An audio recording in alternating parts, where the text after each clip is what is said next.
passe bien pour vous. Dans cette vidéo, je vais vous parler de comment faire pour savoir si le trading est fait pour vous. Quatre conditions dans lesquelles vous ne devez pas faire du trading. Pas que vous ne pouvez pas, mais vous ne devez pas faire du trading parce que le trading est d'abord un métier psychologique.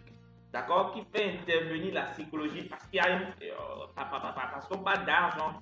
Donc là, on parle d'argent, on parle de psychologie. Et donc, si vous voulez connaître comment et pourquoi, dans quelles conditions ne pas trader, asseyez-vous, prenez note parce que je vais vous donner quatre conditions dans lesquelles, quatre raisons pour lesquelles vous ne devez pas trader. On y va tout de suite. La première raison, c'est si vous cherchez un revenu passif.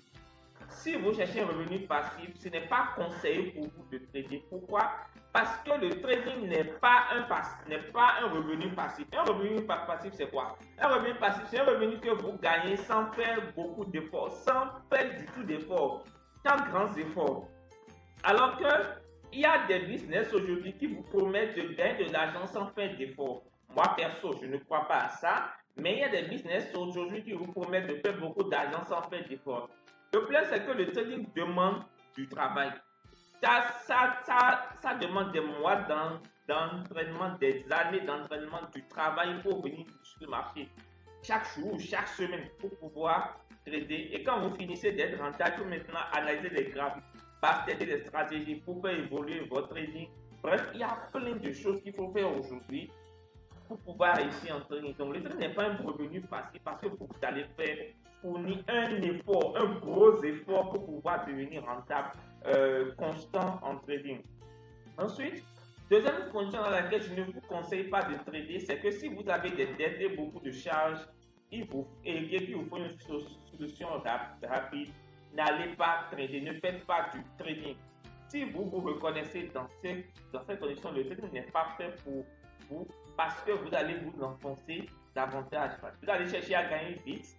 Donc, vous allez vous impliquer très vite dans les trades. Ça va généralement se passer mal, surtout quand vous êtes débutant, et vous allez vous en sortir généralement avec des pertes. Le trading est une activité dans laquelle les gains se font généralement sur le long terme et après avoir atteint un certain niveau de maîtrise et de maturité sur le marché. Donc, entre le prix des formations et votre apprentissage même, vous allez prendre du temps. Donc, si vous avez des dettes et des charges, n'allez pas faire du trading.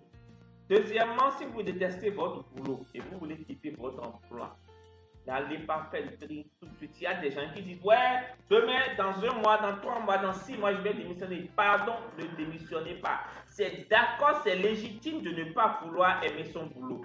C'est légitime aussi de vouloir faire du trading parce qu'on veut démissionner. Mais ne démissionnez pas tant que vous n'avez pas la maîtrise de la chose, tant que vous n'êtes pas bon dedans. Ou si vous voulez démissionner, assurez-vous d'avoir au moins 2 ans de revenus.